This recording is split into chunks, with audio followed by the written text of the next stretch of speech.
Olá pessoal, professor Bruno na área com mais uma aula de filosofia e hoje nós vamos concluir a unidade 4. Vamos falar de um filósofo importantíssimo para a história da filosofia que chama-se Immanuel Kant. Immanuel Kant, ou Kant, que a gente costuma chamar de Kant.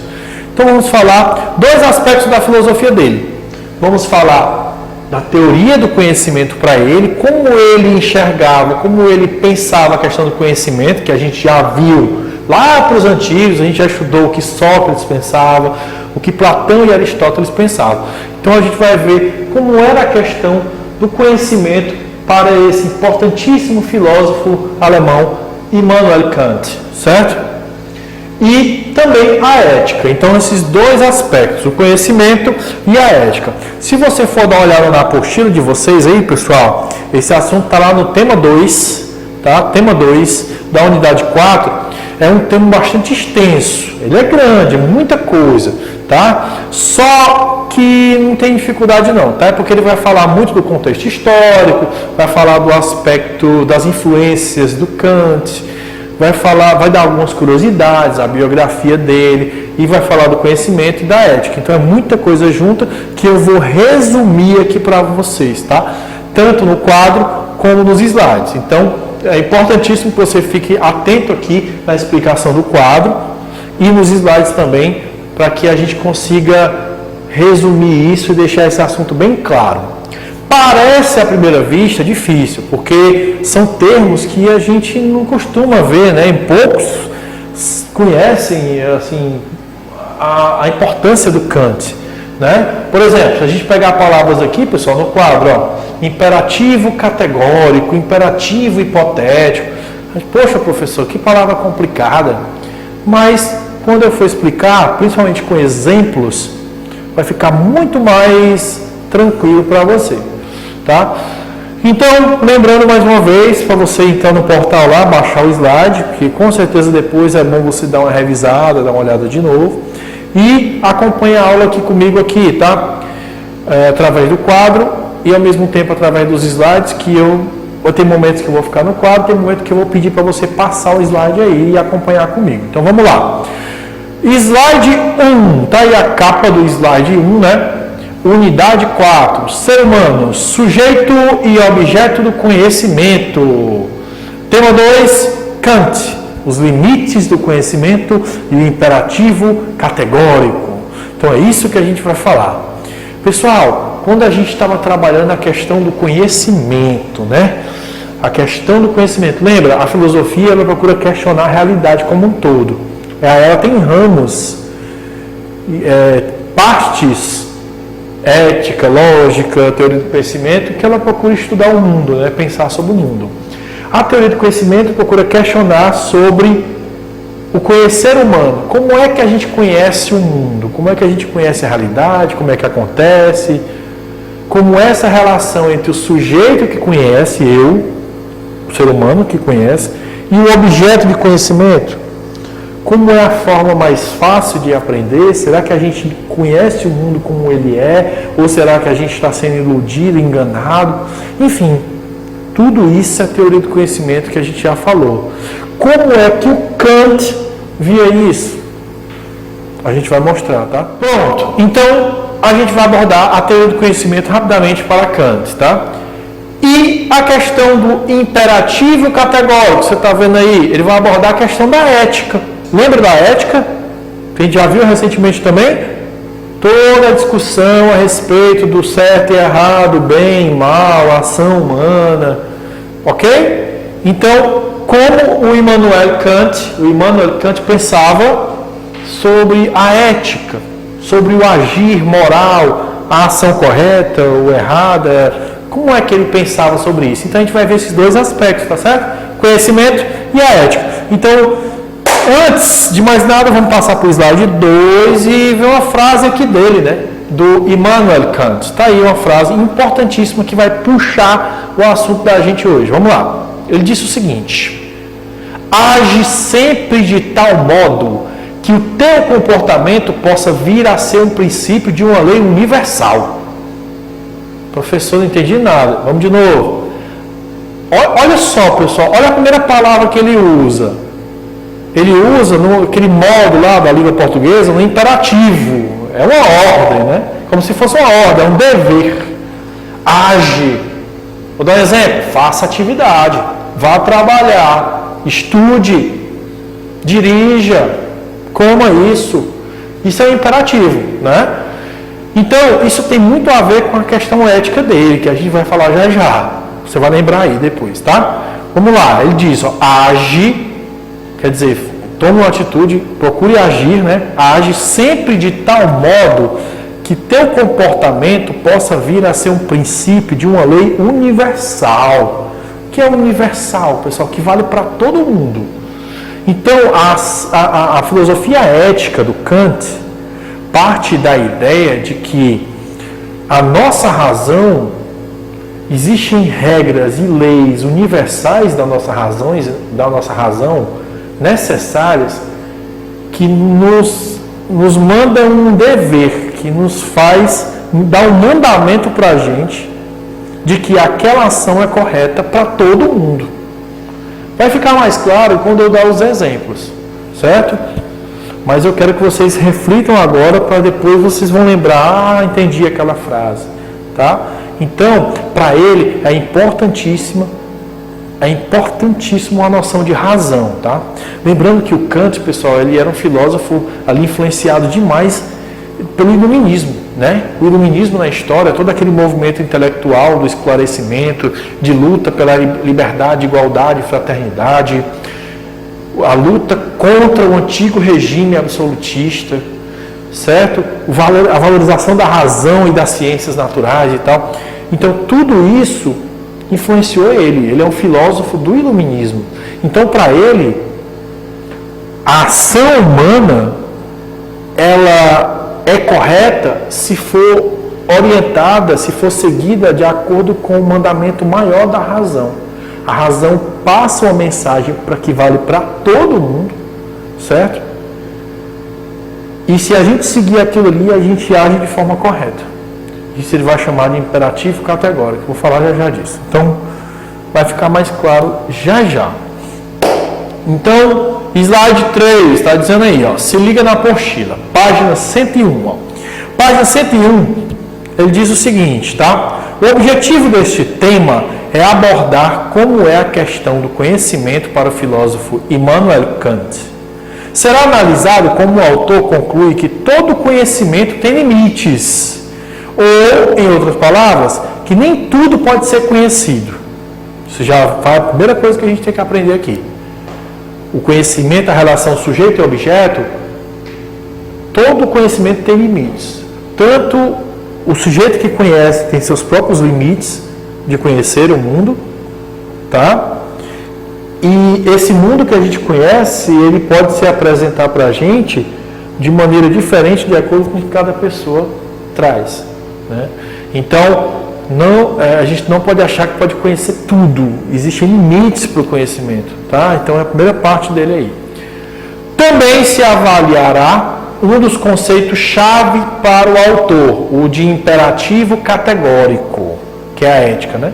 O elemento ético, bastante importante, uma vez que, ao considerar o ser humano sujeito do conhecimento, é possível investigar aquilo que ele traz aprimoramento moral. Então, a gente vai, como eu já falei, ver o aspecto do conhecimento e o aspecto ético. Ok? Então, aqui no slide 4, a gente vê um quadro, aí, um desenho do Kant. Você conheceu um pouquinho aí do Kant, né? Filósofo que nasceu ali em 1724, morreu em 1804, ele viveu no século XVIII, tá certo? Ele nasceu, pessoal, ali na região da antiga Prússia, né? Que na época é a ligação ali com a Alemanha, e hoje é a Rússia, onde ele nasceu ali, né? Na cidade onde ele nasceu, hoje é a Rússia, mas ele é considerado um filósofo alemão, tá? Então, no slide 5 a gente vê uma biografia dele aí, né? Rapidamente, né? Immanuel Kant, filósofo alemão, data de nascimento, data de morte, influenciado pelo iluminismo. Mas agora eu quero que vocês voltem um pouquinho aqui, que a gente vai ver no quadro aqui um pouco, para ficar mais fácil aqui para a gente, tá? Eu quero que vocês fiquem ligados aqui. Vamos lá. Então, pessoal, vamos nos voltar agora para o quadro, e depois a gente volta para os slides, tá? Veja aqui, vamos lá. Eu preparei aqui um resumão. Então, Kant, os limites do conhecimento e o imperativo categórico. Então, vamos lá. Isso aqui é só o que a gente vai ver aqui nessa aula aqui. Vamos resumir para ficar mais fácil para você entender nos slides lá. Conhecimento e a ética em Immanuel Kant. Primeiro aspecto que a gente vai olhar, a gente já entendeu quem foi o Kant, né? Um filósofo alemão, tá? Do século XVIII, que foi muito influenciado pelo iluminismo. Ele é considerado um filósofo iluminista. Se ele é iluminista, ele dá valorização à razão, tá? Então, contexto histórico dele, né? O Kant foi influenciado por quê, hein, pessoal? Por quê? O Kant, naquela época, ele foi influenciado bastante pelas ciências naturais, pelos aqueles físicos, pelos aqueles avanços tecnológicos e científicos, né, que acabaram influenciando muito ele a observar a natureza. E aí, pessoal, é importante, ó, ele percebeu que na natureza existem leis, né, a gente entende isso na física, existem leis necessárias que guiam todo o universo. Existem leis, a lei da gravidade e várias outras leis. E aí ele pensa, olha, se existem leis que regem necessariamente a ordem do mundo físico, então a nossa razão, que é o que guia o homem para as ações, para tudo, a razão é o guia principal, a minha razão também tem leis necessárias que guiam a nossa ação eticamente correta. Então, o bem e o mal, o certo e o errado, não está baseado no que eu desejo, no que a minha vontade traz, no que é necessário para mim aqui no dia a dia. Não é a lei que vai me dizer, não é a religião X ou Y, não. Isso tudo é outra história. Para ele, o mandamento maior ético para a ação correta e para o bem é o mandamento que vem diretamente da razão por ela mesma. Existe uma lei universal necessária na nossa razão que nos guia a agir correto. É como se eu pensasse assim, ó, eu vou agir no meu dia a dia não para um benefício imediato aqui, não porque eu tenho que agradar alguém, não porque alguém tem que achar que eu sou bonzinho, não porque se eu fizer isso eu vou ser preso, não porque eu vou conseguir alguma coisa em troca aqui. Não! Eu vou agir porque aquilo que eu estou fazendo é certo, porque é certo e pronto. E vale para todo mundo. Eu tenho que condicionar minhas ações, eu tenho que pensar o que eu vou agir, pensando que o que eu vou agir vai servir de exemplo para todos os demais.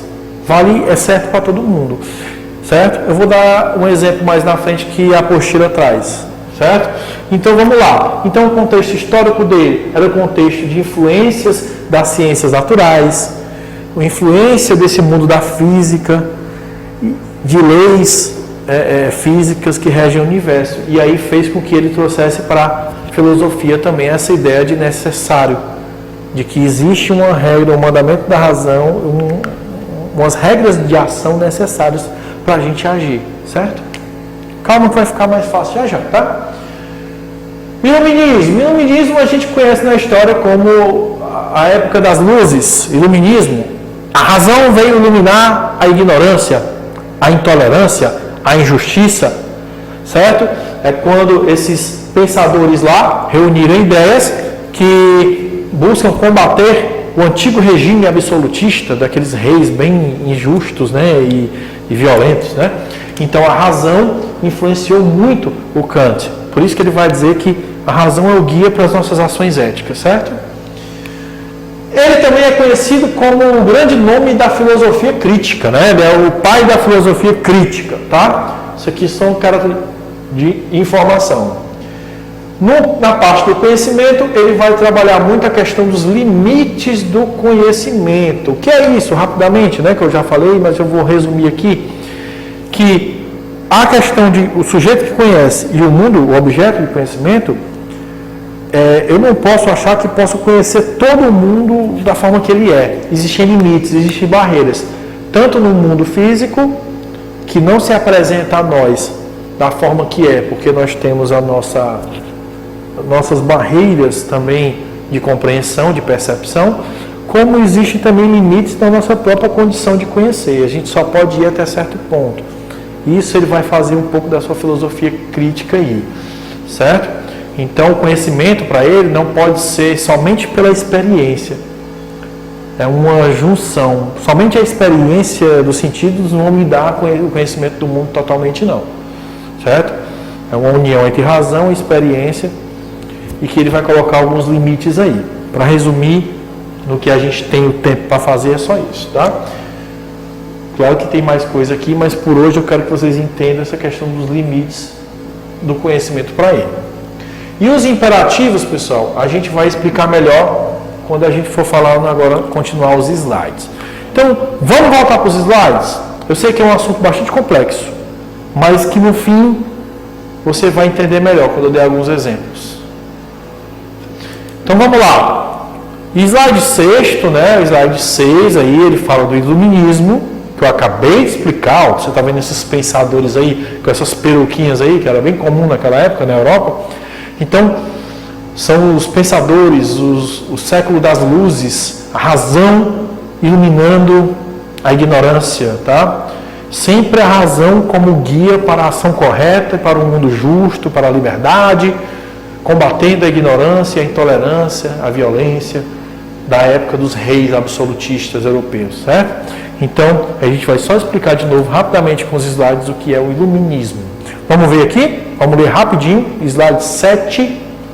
Ele diz assim: o iluminismo foi um movimento intelectual que surgiu durante o século XVIII na Europa, que defendia o uso da razão, que eles vão chamar de luz, contra o antigo regime, que eles vão chamar de trevas, e pregava a maior liberdade econômica e política.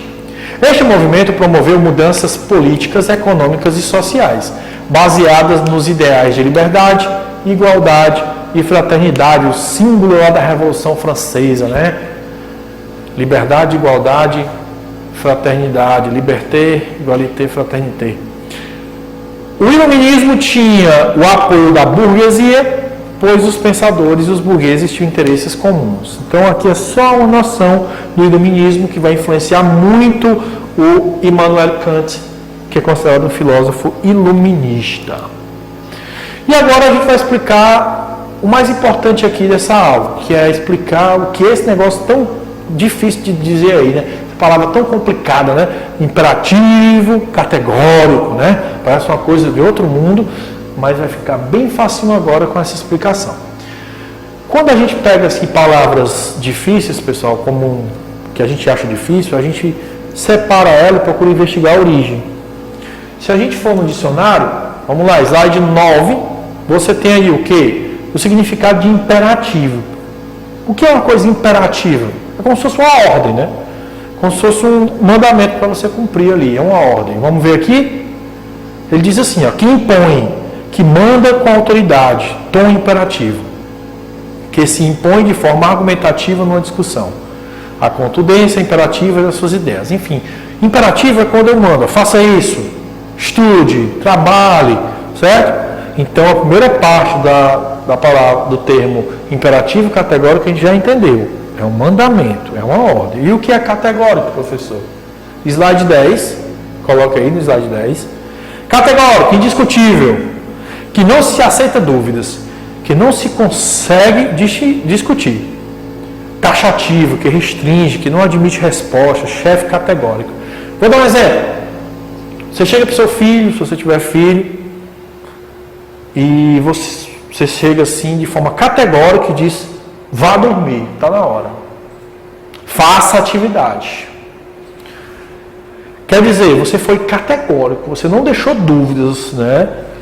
É um imperativo também, mas é quando a autoridade que você tem como pai ou mãe não deixa dúvidas daquilo que você está dizendo ali. Você deixou bem claro, sem dúvidas, o que você mandou.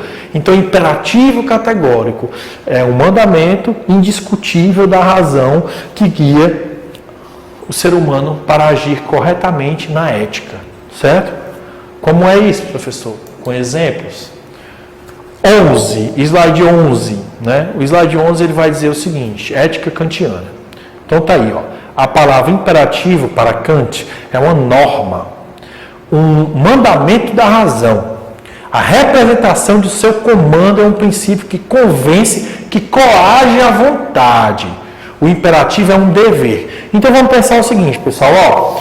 Nós seres humanos temos a nossa razão, o nosso lado racional e o nosso lado instintivo, podemos dizer assim, o nosso lado mais das paixões, das vontades mais necessárias físicas, né?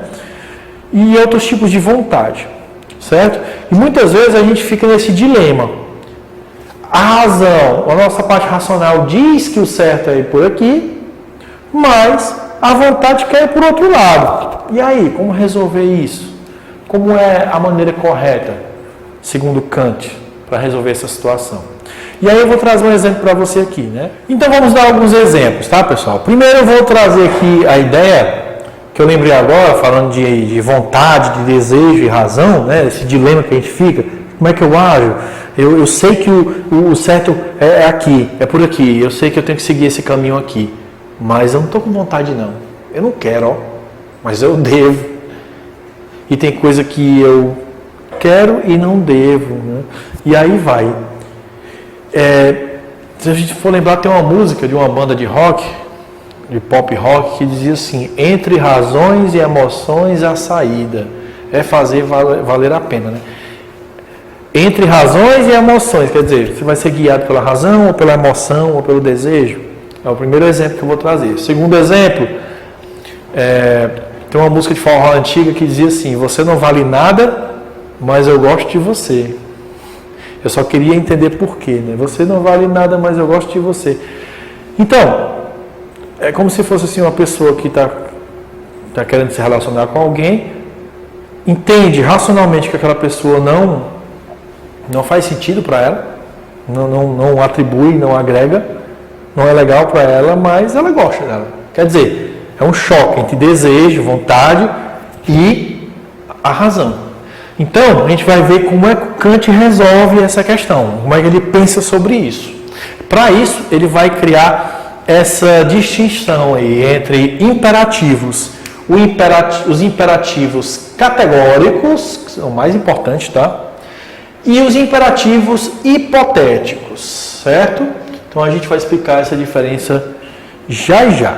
E eu quero trazer mais um exemplo aqui. Vamos lá. Isso a gente costuma discutir muito no dia a dia. Vamos dar um exemplo aqui para você. Você está num restaurante, e aí, num barzinho, alguma coisa, e o garçom, você pede a conta, você dá o dinheiro, o garçom, e o garçom traz o troco. O garçom tinha que te dar o troco de R$10, mas ele errou e te deu o troco de R$15. Ele te deu mais do que você deveria. E aí? Como é que a ética pensa isso aqui para Kant? Vamos lá. Por um lado, você vai ficar pensando assim, como muitos pensam, né? Não, quem errou foi o garçom. Então, eu vou achar bom, porque eu vou ganhar um dinheirinho aqui. Eu vou ganhar uma coisa extra aqui e o problema é dele. Né? Muita gente pensa assim, né?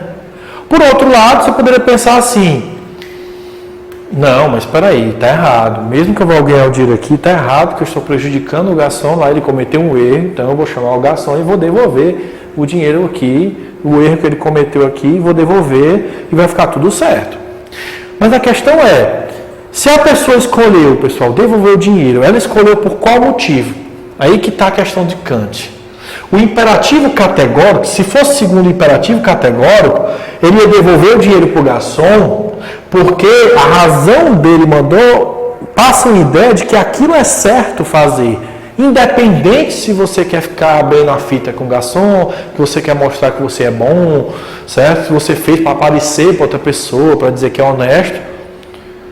O imperativo categórico é um mandamento da razão que faz com que você haja corretamente pensando, olha, o certo é devolver o dinheiro, porque o certo é esse. Não importa o que eu vou conseguir, se alguém vai me criticar, se eu quero ser visto como um bonzinho, eu devolvi o dinheiro porque o certo é devolver o dinheiro. Isso é o certo, é o que eu entendo como certo e que vale para todo mundo. Isso é imperativo categórico. O imperativo categórico, ele é incondicionado, ele não depende nem de uma condição de fora. É baseado na razão mesmo, como se existe uma lei universal que guia, como se fosse uma bússola que guia as nossas ações. Que a gente não faz para se dar bem aqui, com nenhum objetivo final aqui. Entendeu? Está conseguindo entender? É uma questão pura e simples do que é certo e o que é errado. Eu devolvi o dinheiro, o garçom, porque é o certo a se fazer e acabou essa conversa. Isso é imperativo categórico. Tem um fim em si mesmo. Agora, o que é o imperativo hipotético? Se você devolvesse o dinheiro somente para dizer, olha, eu vou devolver o dinheiro porque se eu não devolver, eu vou voltar nesse restaurante, aí um dia vai ficar ruim para mim, né? O garçom vai ficar chateado comigo, o pessoal vai me chamar de desonesto. O cara devolveu o dinheiro, ele agiu corretamente, não foi? Beleza. Só que ele não agiu simplesmente pelo que é certo. Ele agiu porque ele se beneficiou com aquilo. Ele tinha um objetivo aqui. Ele fez só para um fim que vai beneficiar ele aqui, entendeu? Isso ele vai chamar o Kant de imperativos hipotéticos, que é condicionado, meio para algo. É um meio para um fim. Então, vamos explicar melhor aqui. Eu acho que com esse exemplo ajuda muito. Então, o meio certo, aliás, a ética para Kant, a razão é que guia. O imperativo categórico é o mandamento da razão que nos guia para agir corretamente pela própria razão e não com nenhum objetivo aqui, nem por lei, nem por religião, nem porque o padre mandou, nem porque o pastor disse. Não. É pura e simples, pela razão. Como se fosse uma coisa bem metafísica. Então vamos para o slide 12. Kant e o imperativo categórico, ele vai dizer aí, para ficar bem claro. O imperativo categórico seria aquele que representa uma ação objetivamente necessária em si mesma, sem referência a qualquer outra finalidade. O slide 12 diz isso, que eu acabei de falar. Eu vou agir porque o certo é esse. Minha razão diz, em si mesmo, por uma lei que me diz que tenho que fazer aquilo ali, certo? Ou não fazer aquilo ali. Slide 13, ele explica mais um pouquinho aí, Quadradinho 1, o imperativo categórico prescreve que uma ação é boa se for realizada por puro respeito à representação da lei em si mesma. O imperativo categórico é universal, vale para todos e é necessário, certo? Então, se eu agir baseado no meu imperativo categórico, baseado na minha razão, eu vou agir com algo que vai servir não só para mim como certo, mas para todo mundo. E aí eu vou servir de exemplo para todo mundo. Então, se todo mundo agisse assim, segundo Kant, então todos teriam uma perspectiva mais feliz, né? Mais ética. Aqui no slide 14 ele explica mais um pouquinho, né? Para a gente dar uma acelerada. Realiza-se por respeito puro da lei, mas da lei da razão, não é a lei do mundo aqui. É incondicional, né? As circunstâncias ou consequências não contam. Eu vou agir não porque eu vou me dar bem ou mal aqui, não. É porque é certo e acabou, tá? Por exemplo, por que eu não devo matar alguém? Não devo matar alguém porque senão eu vou preso. Não. O imperativo categórico, eu não devo matar alguém porque existe uma ideia de que matar é errado. Porque eu vou prejudicar a vida de outra pessoa, vou tirar a vida e eu não tenho esse direito, que a minha razão diz isso, certo? É universal, é necessário, por dever, reflete a autonomia da vontade. Tá? Ok? E, para fechar aqui no slide 15 e a gente ir para as questões, tá? Eu quero só mostrar aqui para vocês essa frase aqui, no quadro aqui, vamos focar aqui, no quadro aqui, essa frase aqui que diz assim, o imperativo é um mandamento da razão, que serve para orientar a ação e se exprime pelo verbo dever, eu devo. O sujeito, pela razão dele, a razão é uma lei, tem uma lei universal do que é certo e o que é errado, é um princípio para a ação correta e é em si mesmo, não é nenhum objetivo exterior. Só nos hipotéticos que eu vou agir visando alguma coisa aqui. Ah, não vou fazer isso porque eu vou ser preso. Ah, eu vou fazer isso porque vão me dizer que eu sou bonzinho. O imperativo não. Não tem motivo nenhum, finalidade prática aqui. É aqui mesmo. Agir corretamente pelo que é certo, que a razão manda. Certo? No slide 15, então, ele faz só a diferença, para a gente terminar, tá? Imperativo hipotético. Faz A se queres B. Eu vou fazer isso aqui só porque eu vou ganhar alguma coisa em troca. O categórico. Faz A e pronto. O hipotético. Cumpre as tuas promessas se queres ser bem visto. O categórico. Cumpre as tuas promessas. Entende como é em si mesmo, não é dependente de outra coisa? O hipotético é condicionado, o categórico é incondicionado. O hipotético, o que ordena é um meio para algo. E o categórico, o que ordena é um fim em si. E aí vai, tá? Então, vamos concluir agora com as questões a partir do slide 16. Vamos lá? No slide 17, nós temos uma questão da apostila, rapidinho aqui. A questão da apostila na página 108. Na página 108, a questão que está lá diz assim: estabeleça a diferença entre o imperativo categórico e o imperativo hipotético. Dê pelo menos um exemplo de cada um. Acabei de explicar várias vezes, você vai escrever direitinho lá. O imperativo categórico, o imperativo hipotético, e você vai dar um exemplo de cada um deles. Eu não vou responder, porque eu já falei várias vezes, expliquei para vocês aqui. Leia sua apostila novamente, acompanhe os slides que vocês vão conseguir. Slide 18. Olha a questãozinha aí, bem simples. O imperativo categórico é, item A, um princípio incondicionalmente imposto pela razão. B, um princípio que nos diz a forma como devemos cumprir o dever. C, uma obrigação absoluta e incondicionada. Um princípio que nada tem a ver com as máximas que orientam as nossas ações. Então, qual seria aqui o item, ou os itens, será que tem mais, que a gente pode pensar? Vamos lá, o item A diz assim, ó. Então, princípio incondicionalmente imposto pela razão. O imperativo categórico é incondicional, ele independe de qualquer condições, imposto pela razão? Sim, esse item A está correto. É isso mesmo. Não depende de condição externa nenhuma. A razão manda como um dever. B, um princípio que nos diz a forma como devemos cumprir o dever. Ele não diz a forma, ele manda simplesmente o que é correto. Então não é. C, uma obrigação absoluta e incondicionada.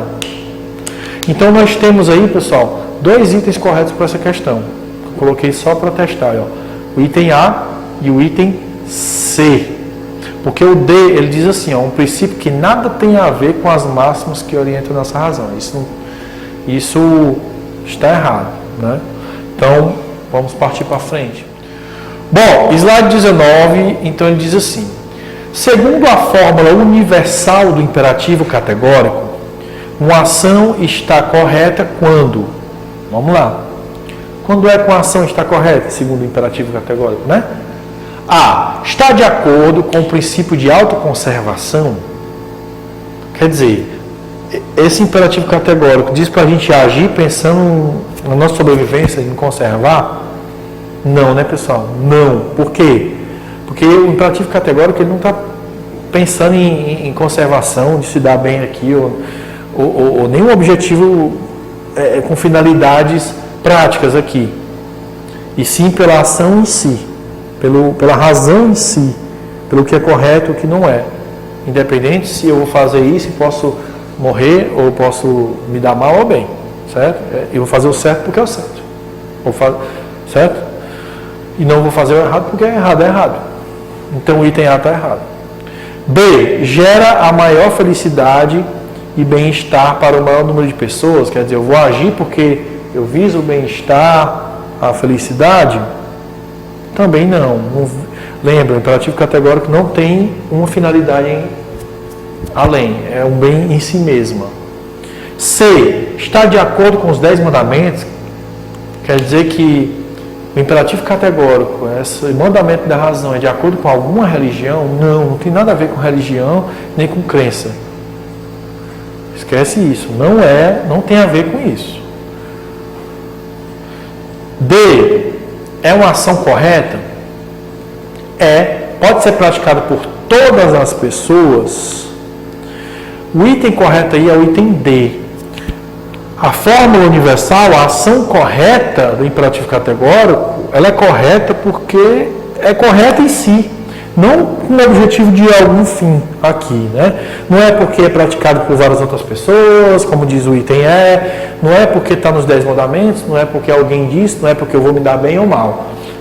É porque é uma ação correta e eu tenho a obrigação de cumprir, porque o certo é o certo. Ok? É o item D. Resumidamente é isso. Item D é o correto, D de dado.